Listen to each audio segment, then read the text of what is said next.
So you want to play the Longsword, one of the best weapons to show off your style and coolness, and also the power of anime.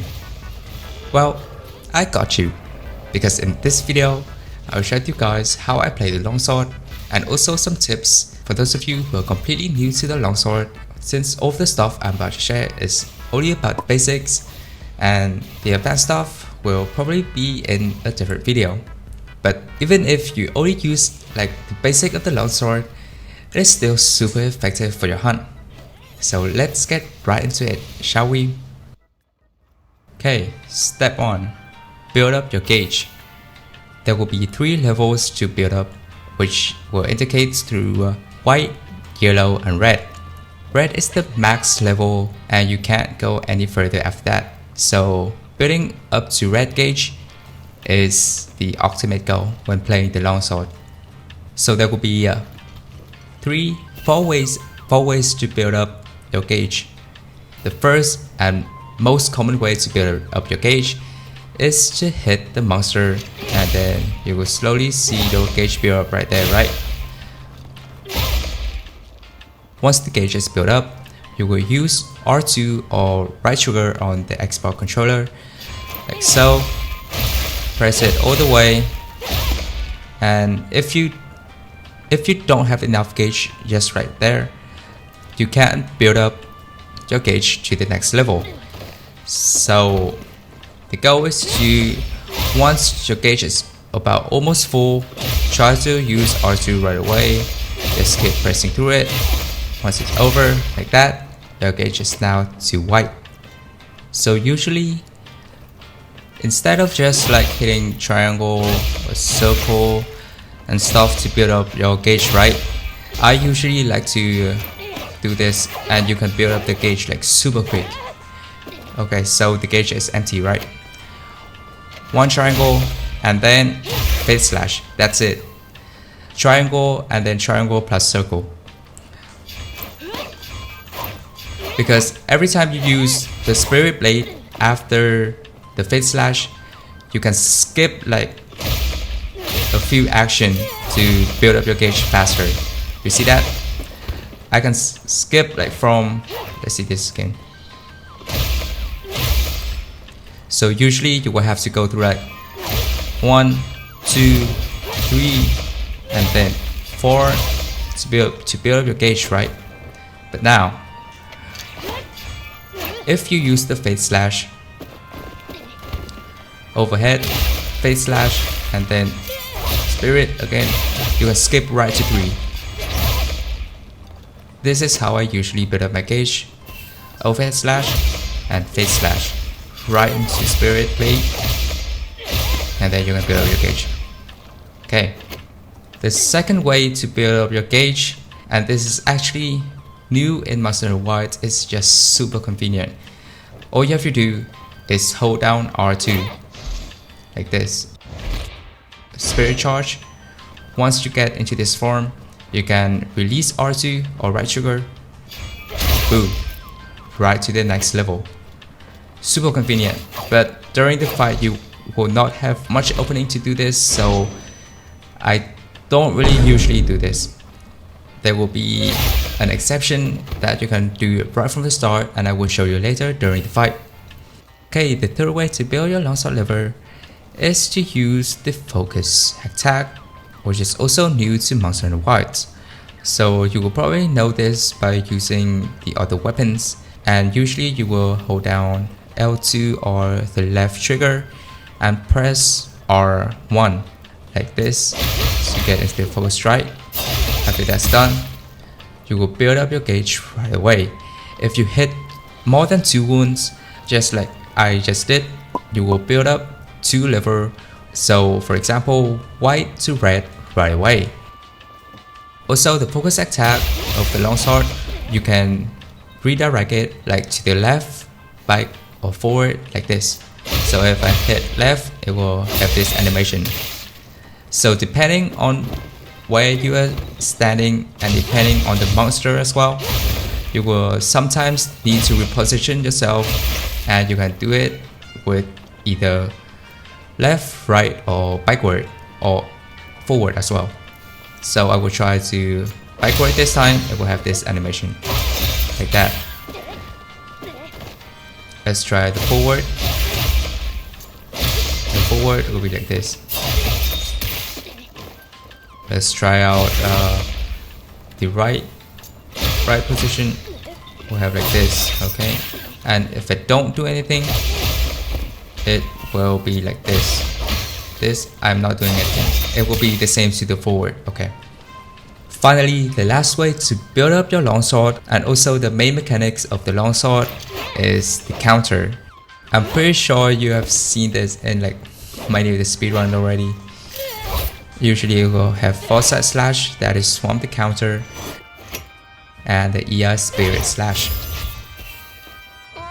If you can counter right on time the monster is about to attack you, you can build up your gauge instantly. Like so, right from yellow to red. If you can counter like on the exact time of the monster is about to attack you. So usually you can go to special sheet by clicking R2 and X and then hit R2 again.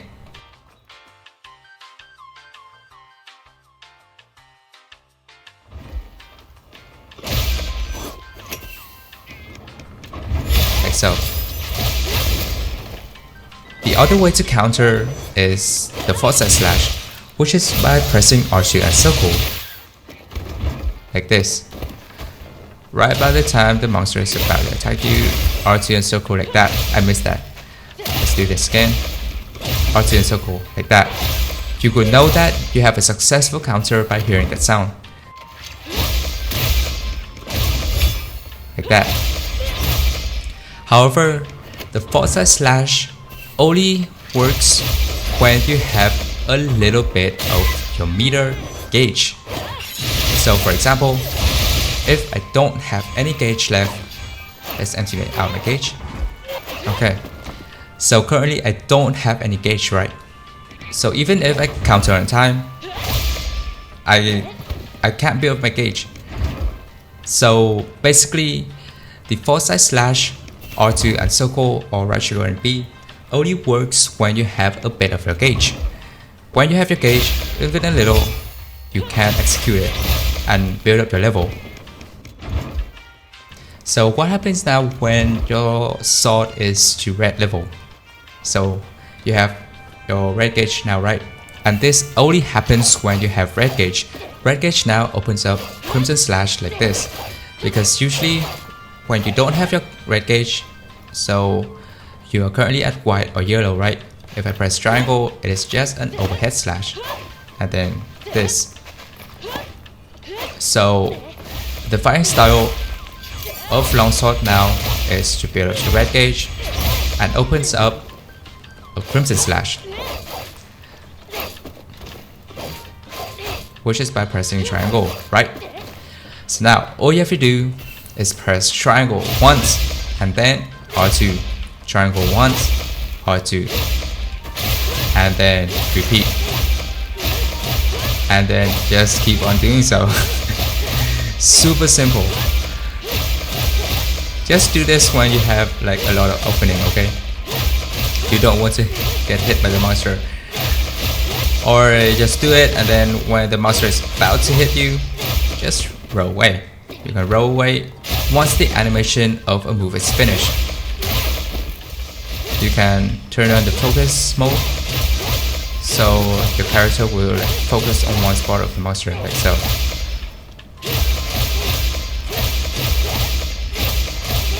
Okay, the gauge is now out. We will repeat the process, but this time will be a little different, because let's say that your gauge is about to go out, right? So it is a little bit of a waste if you don't do anything, right? Okay, so now once the gauge is about to go out, hit R2 and triangle. To do the spirit thrust, go down, press R2 again to go into the spirit handbreaker. That is the other way to use your red gauge. So let's say you're attacking like this, right? You are doing the combo. Once the gauge is about to go out, press R2 and triangle, go down, R2 again, and then R2 one more time to do an excel. You will go back to the white level now, but you will still have to build your gauge again anyway, so. And that's it. Basically, that's it. Okay, so one last time to showcase. Step 1, build up your gauge to red. Step 2, Crimson Slash and Spirit Blade.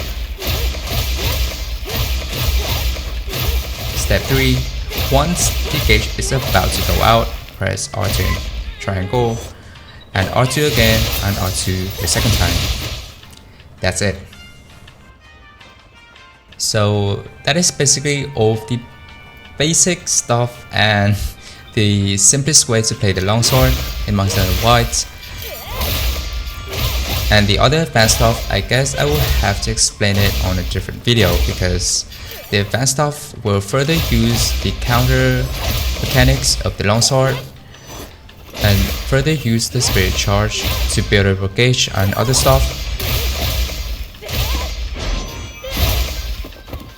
All you have to remember about the counter stuff right now is practice a little bit in the training ground to get comfortable with it. Use the // and then the EI Spirit Slash. Get comfortable with it. You can practice the counter like so.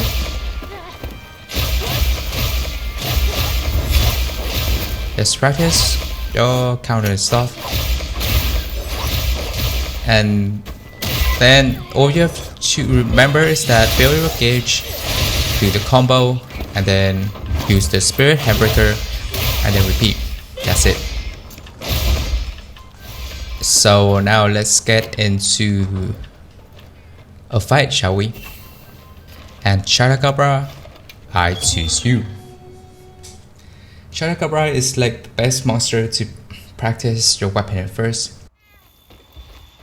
So earlier I said that you can use the Spirit Charge at the start of the fight, right? And usually we will not use it during the fight because we will not have that much of an opening and it is going to waste a little bit of time. So first of all, at the start of the fight, you will see you will have a sneak attack like this, right? So use it. Once you finish the sneak attack, hold R2 right away to get into the Spirit Charge, so you can build up your gauge free right at the start, like so. Okay, so step 1, build up your gauge, right? Overhead slash, fade slash, and Spirit Blade, okay, repeat. Overhead slash, fade slash, Spirit Blade to build up your gauge, okay. Now get into triangle R2, triangle R2. You see that? That's like the same smash attack in the training area, so you can also practice your foresight slash and spirit ES slash as well.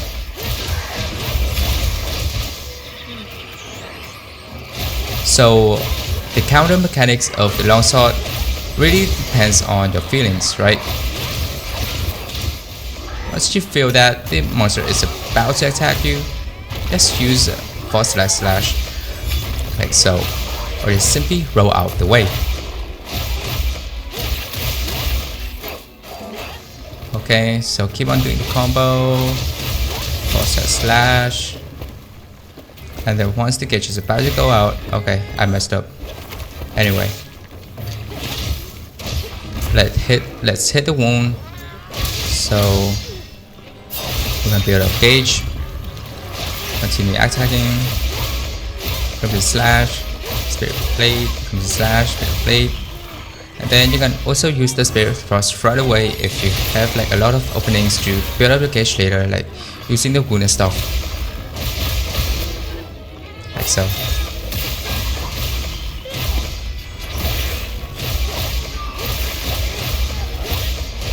You don't go anywhere. Basically, this is how you play the longsword in Monster Hunter Wilds. Super simple, and you can practice the counter mechanics in the training area to get fully used to it first, and also knows how it works so you can apply it into your actual fight. Okay, we're done. If you enjoyed the video or have any thoughts about it, if I can improve it or not, since I'm still a new channel, so make sure to leave them down in the comment section. And thanks for watching, and I will see you guys in the next one.